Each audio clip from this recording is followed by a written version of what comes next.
আমার নাতিটার যে কি হলো, এখনো জ্ঞান ফিরল না।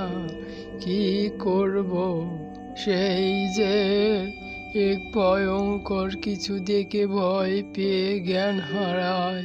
কি করব এখন আমি, আর কখনই বা জ্ঞান ফিরবে ছেলেটার? জ্ঞান ফেরার পরে, দাদু, দাদু আমার কি হয়েছিল? আমি বিছানায় শুয়ে কেন দাদু? বলো দাদু, বলো আমার কি হয়েছিল? এই তো দাদু ভাইয়ের জ্ঞান ফিরেছে। দাদু ভাই, তুমি একটি ভয়ঙ্কর কিছু দেখে অজ্ঞান হয়ে পড়েছিলে ওই বেলতলার মাঠে। তারপর কিছু লোক দেখে তোমাকে এখানে এনে দেয়। তারপর থেকেই তুমি অজ্ঞান হয়ে পড়েছিলে। এখন তোমার জ্ঞান ফিরল। ওহ দাদু, এখন আমার মনে পড়ছে যে কি ভয়ঙ্কর দেখতে। এখনো আমার চোখের সামনে ঘুরপাক খাচ্ছে সেই ভয়ঙ্কর চেহারাটা। দাদু, আমি আর কখনো নানুদের বাসায় যাব না দাদু। আমার খুব ভয় করছে দাদু, আমার খুব ভয় করছে। ভয় পাওয়ার কোনো কারণ নেই দাদু ভাই। ওটা তো একটা সিনেমা হচ্ছিল ভুতুড়ে। তারপরে সিনেমাটা দেখে তুমি ভয় পেয়েছিলে। এখন তুমি থাকো, একটু বিশ্রাম নাও, আমি আসছি দাদু ভাই। তার মানে ওটা একটা সিনেমা ছিল, আর আমি হুদাই ভয় পেলাম। ধ্যাস, এই দেখে আমি আবার জ্ঞান হারিয়েছিলাম। যাই, একটু বন্ধুর কাছে ঘুরে আসি, ভালো লাগছে না। যাই, উঠি দিন একটু। বেরিয়ে পড়ল নিলয় তার বন্ধুর বাড়ির কাছে। নিলয় হাঁটতে শুরু করলো তার বাড়ি থেকে বেরিয়ে।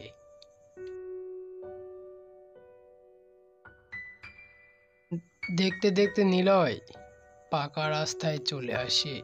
গ্রামের ভাষায় এটাকেই পাকা রাস্তা বলা হয়। নিলয় যাচ্ছিল তার বন্ধুর বাড়িতে। সে দেখতে পেল একটি বাড়ির সামনে তার বন্ধু দাঁড়িয়ে আছে।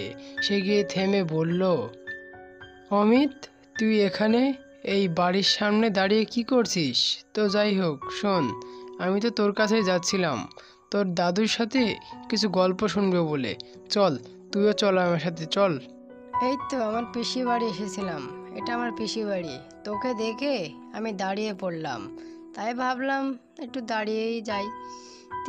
তুই দাদুর কাছে গল্প শুনবি? চ, দাদুর সাথে গল্প শুনবো। তারপর অমিত ও নিলয় বেরিয়ে পড়ল তার দাদুদের বাড়িতে। তারা গল্প শুনবে বলে যাচ্ছে তার দাদুর কাছে। প্রায় প্রায় তার দাদুর কাছেই অমিত আর নিলয় গল্প শুনতে যায়। অমিতের দাদু বাড়ি যখন পৌঁছালাম, তখন দেখলাম যে অমিতের দাদু চৌকির ওপর বসে আছে। অমিত ও নিলয় সেখানে গিয়ে বসলো। নিলয় বলল, অমিতের দাদু, মানে আমারও তো দাদু হয়। তো দাদু শোনেন, আজকে না আমরা একটা ভূতের ভয়ঙ্কর গল্প শুনবো, আজকে শোনান। আজকে তো একটা গল্প আছে, কিন্তু গল্পটা অনেক ছোট হবে। সমস্যা নাই দাদু, ছোট গল্প হলেও সমস্যা নাই। তো তুমি বলো গল্পটা কেমন হয়, দেখি তোমার গল্প। তো আচ্ছা, ঠিক আছে, গল্পটা তোমরা তাহলে শোনো। সেই উত্তর দক্ষিণ পশ্চিম ভয়ঙ্কর দক্ষিণের জঙ্গলে একটি ভয়ঙ্কর গুহার ভেতরে থাকতো একটি ভয়ঙ্কর, মস্ত ভয়ঙ্কর ডাইনি রাক্ষস। কতদিন কতদিন মানুষের মাংস খায়নি। আজকে যাই দেখি কোনো শিকার পায় কি না। যাই, এখনই বেরিয়ে পড়ি।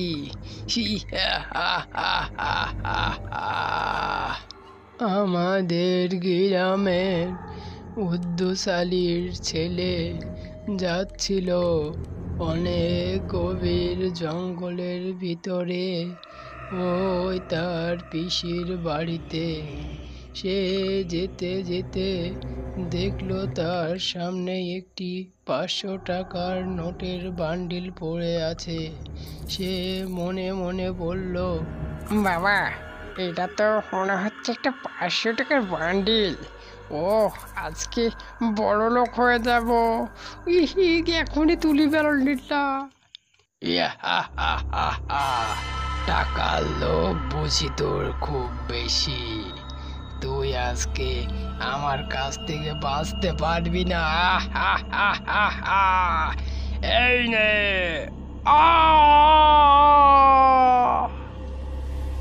এটাই ছিল আমার একটি ছোট্ট ঘটনা। এই ঘটনার পরে আর রাতে কেউ জঙ্গলে যায় না।